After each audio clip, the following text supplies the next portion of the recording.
এই যে ডিফেন্স করছে, দেখো এই ভাইটি 7 নম্বর জার্সি পরে ডিফেন্ড করছে। দেখো বিনা গার্ডে ডিফেন্স করছে, বিনা গার্ডে এমন একটা পজিশনে খেলছে যেখানে বিনা গার্ডে ডিফেন্স করছে, যেটা কখনোই উচিত নয়, ফুটবলের ক্ষেত্রে কখনোই উচিত নয়। আবার এমন একটা পজিশনে যেখানে ডিফেন্সের মতো জায়গাতে সে বিনা গার্ডে খেলছে, তো এটা কখনোই ঠিক নয়। তো ভাইয়ের সাথে খেলা শেষ হওয়ার পরে আমি ভাইয়ের সাথে দেখা করব।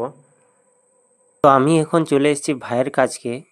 ভাই দেখো পুরো ম্যাচটি বিনা গার্ডে করলো, ভাইয়ের চোটও পেয়ে গেছে, ওই দেখো হাঁটুতে চোট লেগেছে।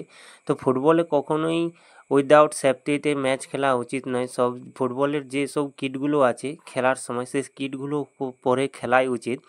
তো ভাইকে আমি এখন একটি গার্ড গিফট করব, যে আমরা দেখেছ আমার ভিডিওতে, যদি আমার এই ইউটিউব চ্যানেলে শর্ট ভিডিওতে দেখো, আমি কিছু না কিছু গিফট করতে থাকি। তো ভাইকে আমি এখন একটি গার্ড গিফট করব, যাতে ভাইয়ের এর পরক্ষেত্রে যখন ভাই কোনো ম্যাচ খেলবে তখন কোনো অসুবিধা না হয়।